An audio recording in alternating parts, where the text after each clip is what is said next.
ओम शांति। आज सुनते हैं 9 जुलाई की मुरली से दिल में छपने वाली गहराई की बातें। आज की मुरली अव्यक्त मुरली है और बाबा ने कितनी सुंदर मुरली। बाबा ने कहा, विशेष टाइटल था संगम युग है उत्सव का युग, और उत्सव मनाना अर्थात उमंग उत्साह में रहना।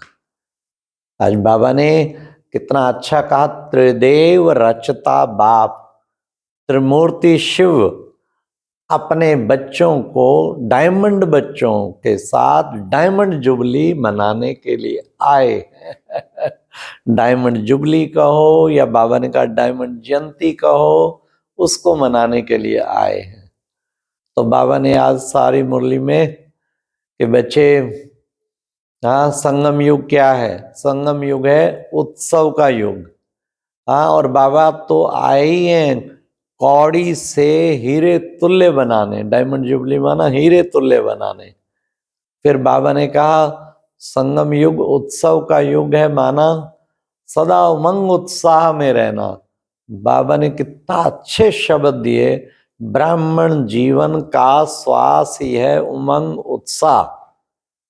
अगर उमंग उत्साह नहीं तो समझो ब्राह्मण जीवन ही नहीं।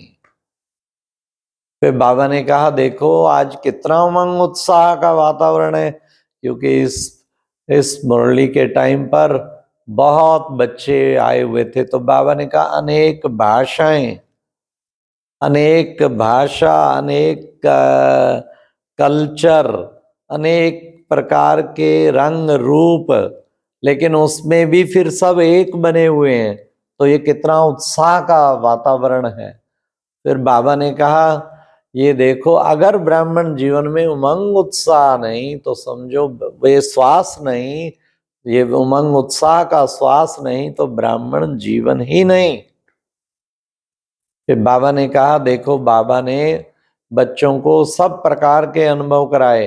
हाँ, खास बाबा ने कहा देखो, ब्रह्मा बाप को देखा सदा उमंग उत्साह में रहा है। चाहे बाबा राजाई का भी अनुभव कराया, शुरू में बच्चों की ऐसी शाही पालना की, फिर बैगरी पार्ट का भी अनुभव कराया, लेकिन साधनों के अधीन नहीं रहे, सदा साधना में रहे।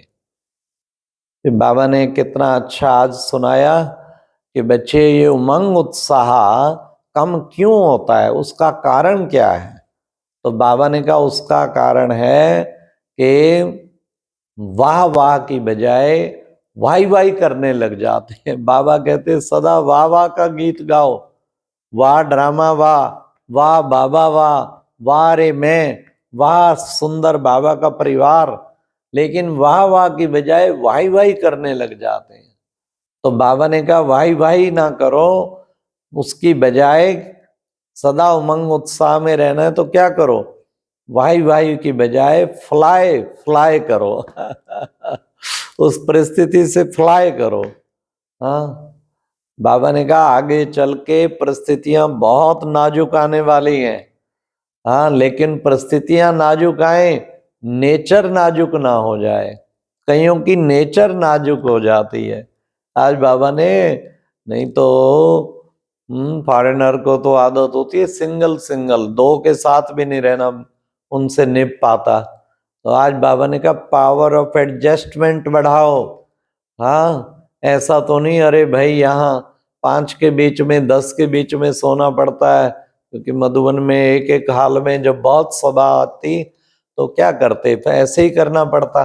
बाबा ने कहा अभी तो 10 में सोए हो, आगे 20 में सुलाएंगे। बाप दादा ऊपर से सीन देखते रहते हैं। फॉरेनर की तो टैची भी बड़ी बड़ी होती है, उस पे भी सो सकते हैं। तो बाबा ने कहा पावर ऑफ एडजस्टमेंट। हाँ, वास्तव में अंत में पेपर ही यही आना है। अनेक प्रकार के पेपर, अनेक प्रकार की नाजुक परिस्थितियों में भी एडजस्टमेंट पावर ना खत्म हो। ये बाबा ने खास कहा, एडजस्टमेंट पावर ना खत्म हो। तो इसलिए सदा उमंग उत्साह में रहना, कभी वाई वाई नहीं करना। अच्छा, परिस्थिति आती भी है तो बाबा ने कहा किस लिए आती है? परिस्थिति आती है टीच करने, तुम्हारी टीचर है, कुछ ना कुछ तुम्हें पाठ पढ़ाने आती है। हर परिस्थिति में चेक करो कि इस परिस्थिति में क्या पाठ पढ़ाया। बाबा ने कहा दूसरे को तो कराते हो पॉजिटिव थिंकिंग के कोर्स, हाँ, खासकर डबल फॉरेनर खूब कराते हैं, भारत वाले भी सब कराते हैं, लेकिन बाबा ने कहा वो खुद को भी कोर्स कराते हो? जब ऐसी परिस्थिति आती खुद को स्टूडेंट बना के खुद को कोर्स कराओ। बाबा ने कहा हर परिस्थिति, हर व्यक्ति, हर एक को पॉजिटिव ढंग से देखना, उसमें पॉजिटिव वृत्ति हो, पॉजिटिव ही देखने का नजरिया हो, पॉजिटिव बोल हो, इसको कहते हैं पॉजिटिव थिंकिंग। बाबा ने कहा नेगेटिव तो टच ही ना करे, उसको ऐसा परिवर्तन कर दो नेगेटिव टच ही ना करे, नेगेटिव को पॉजिटिव में परिवर्तन कर देना, ये महान आत्माओं के लक्षण। तो बाबा ने कहा इसलिए सदा पॉजिटिव रहना माना सदा सबको पॉजिटिव वृत्ति दृष्टि कृति से देखना। फिर बाबा ने कितना अच्छा बच्चों को बताया कि बच्चे, और विशेष तुम बच्चों को पुरुषार्थ क्या करना है, अभी पुरुषार्थ करना है। बाबा ने कहा जो देखो मन भी मौज में होना चाहिए, तन भी मौज में होना चाहिए।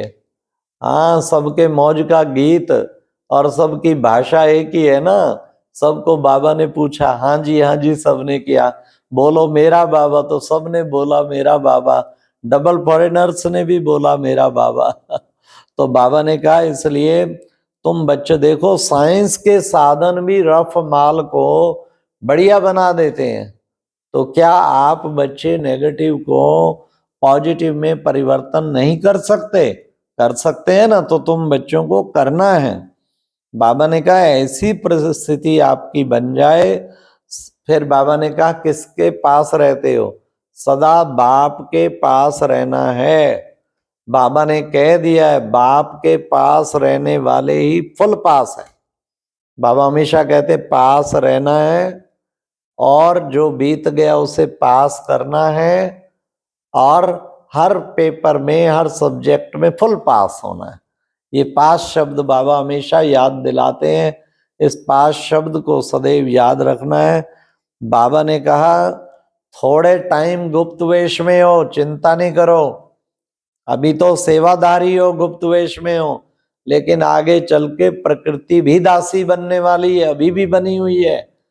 हाँ, तुम्हें तो बहुत दासियां मिलनी है ना। जो बाबा ने कहा यहाँ हर पल हर क्षण निरंतर अपने साधनों को, सब चीज को, शरीर को सेवा में लगाते हैं, वो आगे बाबा ने कहा कई गुणा उनको अनेक फिर सेवाधारी आगे दासियां मिलती हैं। तो ये बाबा ने खास कहा।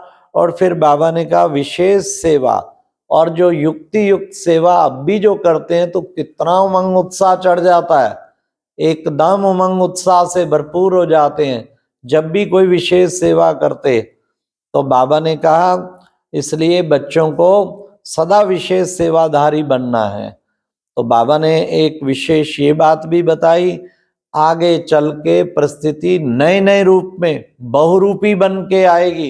ये माया बहुरूपी बन के और बहुत रूप से आपके सामने आएगी, लेकिन बच्चे कोई भी परिस्थिति में स्थिति ना हिले, ये खास ध्यान रखना है। किसी भी परिस्थिति में स्थिति ना हिले, आदत ऐसी होनी चाहिए सब में एडजस्ट हो जाएं। बाबा ने कहा एडजस्ट होने की पावर को बढ़ाओ। हाँ, तो फिर बाबा ने विशेष पेपर तो बहुत टाइम का नहीं आएगा, आएगा तो थोड़े टाइम का, लेकिन बहुत काल का अभ्यास उस समय पास हो जाएंगे। फिर बाबा ने कहा साधन को देखते साधना को भूल नहीं जाना। आज की मुरली का वरदान था संपूर्णता द्वारा संपन्नता की प्रारब्ध का अनुभव करने वाले सर्व झमेलों से मुक्त भव। बाबा ने कहा सागर और गंगा का मेला दिखाते ना, तुम हो ज्ञान गंगा और बाबा है ज्ञान सागर, उसमें समा जाओ, स्नेह में समा जाओ। समा जाएंगे तो ऐसे मेले करने से सब प्रकार के झमेलों से मुक्त हो जाएंगे, फिर कोई झमेला नहीं रहेगा। बाबा ने आज की मुरली में स्लोगन कहा, सदा एक बाप के श्रेष्ठ संग में रहो तो होलीएस्ट और हाईएस्ट बन जाएंगे। सदा एक बाप के संग में रहो, होलीएस्ट और हाईएस्ट बन जाएंगे। तो आज की अव्यक्त मुरली बहुत अच्छी, बार बार रिवाइज करें, 2-3 बार जरूर सुने तो बहुत ऊंची स्थिति बन जाएगी। अच्छा, ओम शांति।